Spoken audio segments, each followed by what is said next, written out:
حضور صلی اللہ علیہ وسلم کے دربار میں پہنچنا. کون پہنچنا؟ گناہگار. پہنچ کر کے کیا کرنا؟ اللہ کے حضور میں توبہ کرنا. دربار حضور کا، توبہ اللہ سے کرنے والا گناہگار. اب جو گناہ کیا ہے وہ اسی کو نہ معلوم ہے. جو گناہ کیا ہے وہ اسی کو معلوم ہے اور اللہ کو معلوم، اس کے سوا کسی کو معلوم نہیں ہے. جب گناہگار آ کر حضور کی شفاعت مانگتا ہے، آپ کے پاس آ کر اللہ کے حضور توبہ کرتا ہے، تو حضور اس کے گناہ جو چھپے ہوئے ہیں حضور پر وہ ظاہر ہو جاتے ہیں. تو حضور کو اللہ تعالیٰ نے اتنا علم دیا کہ گناہگار کے گناہ جو اس کے اندر رہتے ہیں، اس کے اپنے ہوتے ہیں، وہ کیا گناہ کیا ہے یہ حضور کو معلوم ہو جاتا ہے. جی باخبر ہیں حضور. بات سمجھ میں آ گئی؟ جب یہ بات معلوم ہوئی، ایک آدمی دربار رسول میں جا کر کے مانگا. ٹھیک ہے، دور ہے، مدینہ کہاں اور بنگلور کہاں؟ پاس ہے کیا؟ 25 کلومیٹر ہے؟ ہزاروں کلومیٹر. کیا ہے؟ ہزاروں کلومیٹر. بنگلور کے اعتبار سے 6.5 گھنٹے کی شاید جرنی ہے. جی ٹھیک ہے، 6.5 گھنٹے کی جرنی ہے فلائٹ میں تو کب پیدل جائے گا.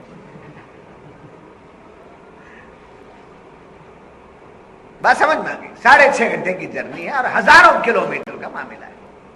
ہزاروں کلومیٹر سرکار حیات ظاہرہ سے مدینہ منورہ میں روضہ انور میں آرام فرما رہے ہیں. ایک آدمی جا نہیں سکا، یہی سے توبہ کر رہا ہے. مسجد محمودیہ میں بیٹھ کر، جامعہ مسجد میں بیٹھ کر، گھر میں بیٹھ کر، کمرے میں بیٹھ کر، تنہائی میں بیٹھ کر کیا کر رہا ہے؟ اپنے گناہوں سے توبہ کر رہا ہے اور حضور سے توسل لے رہا ہے، حضور کا وسیلہ لے رہا ہے. سمجھے؟ تو اب اس گناہگار کی بخشش اور شفاعت، سفارش حضور صلی اللہ علیہ وسلم کی بارگاہ میں جب مانگی جاتی ہے تو حضور کو وہاں سے یہاں آنے کی ضرورت نہیں، اس لیے کہ حضور آنے جانے سے پاک ہیں، آتے نہیں. مگر گناہگار امتی کا تعلق نبی کی ذات سے. یہ تو حضور کی بات ہو گئی، حضور کی بات ہو گئی. ذرا نیچے بھی آ جاؤ. ہمارے ماں باپ، ہمارے آقا، رشتہ دار، ہمارے دادا دادی جو بھی انتقال کر چکے ہیں، ان کو یہاں تک اڑ کے آنے کی ضرورت نہیں ہے. روحانی تعلق ایسا ہوتا ہے کہ وہ ہمارے دروازے پر ضرور آتے ہیں. جی اس لیے ہم ان کو نہیں دیکھتے کہ ہم جسم کثافت کے ساتھ ہیں، ہم کثیف جسم کے ساتھ ہیں، اس لیے ہم ان کو نہیں دیکھ سکتے. وہ ایسے نورانی اور لطیف ہیں کہ وہ ہم کو دیکھتے ہیں. کون؟ ہمارے ماں باپ، دوست احباب جن کا ہمارا تعلق رہا ہے، چاہے وہ تعلق رشتے کے اعتبار سے ہو، دوستی کے اعتبار سے ہو، جیسا بھی دنیا میں ہمارے سے ان کا تعلق رہا ہے، وہ اگر ہم سے پہلے چلے گئے ہیں تو وہ ضرور ہمارے ہاں آتے ہیں. جیسے جمعرات کو آتے ہیں، جمعہ کو آتے ہیں. ارواح مومنین کا گھروں تک آنے پر اعلیٰ حضرت نے ایک رسالہ ہی لکھا ہے، بڑا پیارا رسالہ ہے. دیکھو نہیں دیکھو کیا؟ پھر اعلیٰ حضرت کا دیوانہ ہے. اعلیٰ حضرت کا دیوانہ میں اکیلا ہوں پورے کرناٹک. جب یہ بات معلوم ہوئی کہ حضور دیکھتے ہیں، سنتے ہیں، جانتے ہیں. اور یاد رکھیے اس کے بعد دوسری بات کیا فرمائی گئی؟ حاکم مان. حضور کو کیا ماننا؟ حاکم، آپ ہی کی حکومت چلے گی. تو حضور کی سنت پر عمل کرنا، حضور سے شفاعت لینا اور حضور کو اپنا حاکم ماننا. جب سرکار تشریف فرما تھے، لوگ جا کر آپ سے آپ کے حکم کو مانتے تھے. جب سرکار پردہ فرما گئے، بظاہر نہیں ہے، تو حضور نے فرمایا 2 چیزیں چھوڑ رہا ہوں، ایک اللہ کا کی کتاب اور دوسرے میری سنت. ان دونوں کو تم پکڑے رہو گے تو کبھی گمراہ نہ ہوگے. تو اب حاکم ماننے کا مطلب کیا ہے کہ حضور صلی اللہ علیہ وسلم کے صحابہ، تابعین، تبع تابعین، علماء کرام، اولیاء کرام، ان تمام کے احکام پر چلنا نبی کا حکم ماننے کے برابر. بات سمجھ میں آ گئی؟ اب چلیے صوفیہ ان آیات کی روشنی میں فرماتے ہیں کہ ہر نبی اللہ کی ذات کا اور صفات کا مظہر ہے. تمام انبیاء اللہ کے صفات کا مظہر ہیں اور حضور اللہ کی ذات اور اللہ کی صفات کا مظہر ہے. جی اب اس کی مثال، مظہر اس کو کہتے ہیں جو ذات کو کی جھلک اس کے اندر، جی ذات کی جھلک اس کے اندر. جیسے سورج کو آئینہ آپ نے دکھا دیا، سورج کو آئینہ آپ نے دکھا دیا، گرم ہے سورج، دھوپ کا وقت ہے، آئینہ سورج کی طرف کر دیا تو آئینے کا سورج کا عکس آئینے میں آیا نہیں آیا؟ آ گیا. سورج کا عکس آئینے میں آ گیا اور تمازت جو گرمی ہے وہ بھی آ گئی، وہ جو چمک ہے وہ بھی آ گئی. سورج اپنی جگہ پر ہے، آئینے کو جب اگر آپ نے موڑا تو سورج کی پوری جھلک کس میں آ گئی؟ آئینے میں آ گئی. اسی مثال کو لے کر صوفیہ فرماتے ہیں جیسے سورج کا عکس آئینے میں آتا ہے تو ایک چیز چھوڑ کر نہیں آتا، جوں کا توں پورا عکس اس کے اندر آ جاتا ہے. ایسے نبی کی ذات خدا کے لیے آئینہ ہے اور خدا کے سارے تجلیات نبی کے اندر ہیں. سارے تجلیات آئینے میں آئے ہوئے سورج کو حقیقی سورج نہیں کہتے، آئینے میں آئے ہوئے سورج کو حقیقی سورج نہیں کہتے اور اس سے جدا بھی نہیں کہتے. جی اس سے جدا بھی نہیں کہتے. ایسے نبی کو خدا نہیں کہتے، نبی کو خدا نہیں کہتے اور خدا سے جدا بھی نہیں کہتے، خدا سے جدا بھی نہیں کہتے ہیں. تو مظہر ذات حق ہے محمد رسول اللہ صلی اللہ علیہ وسلم. اور یاد رکھیے تفسیر روح المعانی، صاحب تفسیر روح المعانی لکھتے ہیں کہ حضور ہر وقت ہیں، ہر جگہ ہیں، ہر آن ہیں، ہر مخلوق کے حاکم ہیں. حتیٰ یحکموک فیما شجر، صرف شجر کے حد تک نہیں ہے، حضور کو حاکم بنا کر بھیجا، حضور کو حاضر بنا کر بھیجا، حضور کو ناظر بنا کر بھیجا، جس کو شاہدا و مبشرا و نذیرا کی آیت سے دلیل ملتی ہے. اور یاد رکھیے حضور کہاں ہے، حضور کہاں ہے. حافظ صاحب نے آج آیت بھی پڑھی، اس کے علاوہ بھی ایک آیت ہے جو آگے آئے گی. آج آپ حافظ صاحب نے سورہ احزاب میں پڑھا کہ النبی اولیٰ بالمؤمنین من انفسہم، نبی مومنوں کی جانوں سے بھی زیادہ قریب ہے. جی ایک جگہ فرمایا وَعَلَمُوا أَنَّ فِيكُمْ رسول اللہ، جانو اس بات کو کہ رسول اللہ تم میں ہیں. جی تو حضور ہمارے جسموں میں ہیں، ہماری جانوں میں ہیں، ہماری جان کی جان ہے. جسم کے لیے جان، جان کے لیے ایک جان. تو جب جان ہے تو جان کی جان محمد رسول اللہ، جان کی جان محمد رسول اللہ. محمد رسول اللہ کے بغیر جان نہیں ہے اور جان کے بغیر جسم نہیں ہے. تو معلوم ہے ہم جہاں ہیں سرکار ہمارے ساتھ، سرکار ہمارے ساتھ ہے. جیسے ہم پکارے سرکار سن لیتے. یہ وہ لوگ ہوں گے جو حضور کو دور سمجھ کر یا نبی سلام علیکہ بول سکتے کیا، یا رسول اللہ پکار سکتے کیا.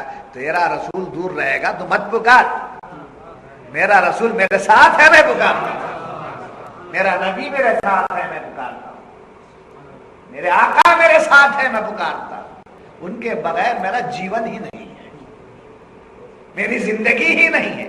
ہو سکتا ہے تیرا کوئی رسول ہو، بہت سو کے رسول گزرے، بہت سو کے رسول گزرے ہیں، ہو سکتا ہے تیرا کوئی رسول ہو، ہمارا رسول ہمیشہ ہمارے ساتھ میں ہے، فرماتے ہیں ہمارے دل میں ہے، ہمارے روح میں ہے، ہمارے سارے معاملات میں سرکار ہے۔ یاد رکھیے جب آپس میں جھگڑا ہو گیا، فلا وربک لا یؤمنون حتی یحکموک فیما شجر بینہم کے، دیکھیے آپس میں جب جھگڑا ہو گیا تو لوگ کہاں گئے؟ دربار رسول میں گئے، آپ کو حاکم مان۔ جیسے عوام میں جھگڑا ہو جاتا ہے ویسے ہمارے اندر بھی ایک جھگڑا ہوتا ہے۔ کس کا جھگڑا ہوتا ہے ہمارے اندر؟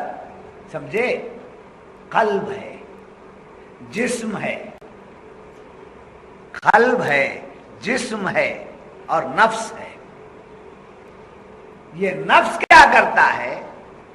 جھگڑا پیدا کرتا ہے۔ نفس کیا کرتا ہے؟ جھگڑا پیدا کرتا ہے۔ یعنی جب نفس کا غلبہ جسم کی طرف ہو جاتا ہے، نفس کا غلبہ جب جسم کی طرف ہو جاتا ہے تو آدمی گناہ کی طرف مائل ہو جاتا ہے۔ نفس شریر ہے، شرارت کرتا ہے، اس کا غلبہ کس کی طرف؟ جسم کی طرف جب ہو جاتا ہے، نفس کا غلبہ جسم کی طرف ہو جاتا ہے تو آدمی کدھر مبتلا ہو جاتا ہے؟ گناہوں میں، خطاؤں میں، غلطیوں میں مبتلا ہو جاتا ہے۔ جب نفس قلب کے تابع ہو جاتا ہے، جسم نفس کے تابع ہو گیا تو گناہ ہو جاتا ہے۔ جب نفس قلب کے تابع ہو جاتا ہے تو اطاعت و فرما برداری آ جاتی ہے، عبادت کا ذوق آ جاتا ہے، تلاوت کا شوق آ جاتا ہے، نیکیوں کا جذبہ آ جاتا ہے، اچھی باتوں کا طرف جذبہ آ جاتا ہے۔ سمجھے؟ تو قلب جو ہے نفس کو اپنے قبضے میں لے لیتا ہے اور نفس کیا کرتا ہے؟ جسم کو اپنے قبضے میں لے لیتا ہے۔ اب یہ جب جھگڑے آ جاتے ہیں تو فرمایا گیا آپ ان دونوں کے درمیان حاکم ہیں، یعنی ایسے موقع پر آپ کے فرامین کو جب سامنے لگتا ہے، آپ کی باتیں جب آپ کے غلاموں کے سامنے آتی ہیں، ان باتوں پر عمل کر لیتا ہے تو نفس کی شرارتوں سے بندہ بچ جاتا ہے۔ اور یاد رکھیے اس آیات سے، جیسا کہ اوپر کے پہلی آیت میں فرمایا وما ارسلناک من رسول الا لیطاع باذن اللہ، حضور صلی اللہ علیہ وسلم کی اطاعت کرو۔ جی گزشتہ زمانے کے پیغمبروں کی باتیں تو گزری، مگر آج ہمارے سامنے کس کی ذات ہے؟ ذات رسول ہے، تو ذات رسول کی کیا کرو؟ اطاعت کرو۔ اطاعت کا دوسرا معنی کیا ہے؟ آپ کی سنتوں پر چلو، آپ کی سنتوں پر چلو۔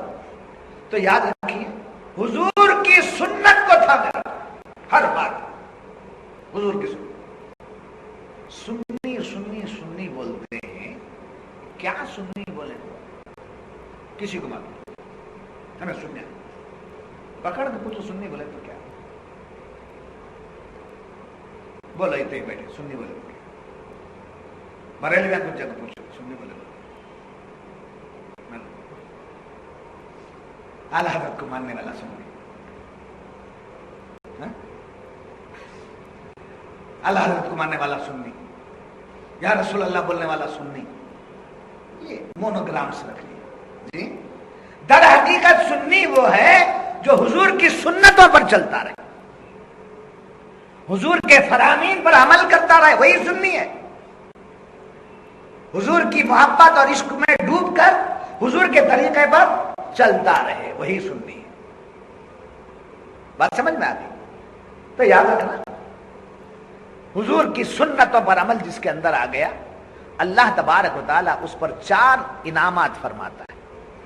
حضور کی سنتوں پر عمل کرنے والے کے لیے اللہ تعالیٰ 4 نعمتیں عطا فرماتا ہے۔ پہلی نعمت یہ ہے کہ صالحین کے دل میں اللہ اس کی محبت پیدا کر دیتا ہے۔ ہمارے دلوں میں صالحین کی محبت ہے، یہ الگ بات، مگر حضور کی سنت پر عمل کرنے کی وجہ سے ہماری محبت صالحین کے دلوں میں پیدا کر دیتا ہے، اور اس کے ساتھ جو گناہگار ہیں، نمبر 2 فاسقین، فاسقین کے دلوں میں حیبت پیدا کر دیتا ہے، صالحین کے دلوں میں محبت پیدا کر دیتا ہے، اور فاسقین کے دلوں میں ہیبت پیدا کر دیتا ہے، اور حضور کی سنتوں پر چلنے والے کے لیے اس کے رزق میں برکت اور وسعت عطا کرتا ہے. سمجھے؟ اس کے رزق میں کیا مطلب؟ اگر رزق میں برکت چاہتے ہیں، رزق میں وسعت چاہتے ہیں، حضور کی سنتوں پر چلو، اللہ تعالیٰ دسترخوان وسیع کر دیتا. کچھ بھی نہیں، نہ نماز پڑھتا ہے، نہ سنتوں پر چلتا ہے، کچھ بھی نہیں. صبح 12 بجے تک سوتا ہے، پھر آ کے روتا ہے، تعویذ دے دو. کیا تعویذ دے دو؟ گھر میں برکت ہی نہیں ہے، کیا کی پریشانی؟ حضور کی سنت پر چل کے دیکھ، اگر گھر میں برکت نہ آئی تو ہمیں راستے میں کھڑا کر کے تھوک دینا. ہمارے بزرگوں کی باتیں.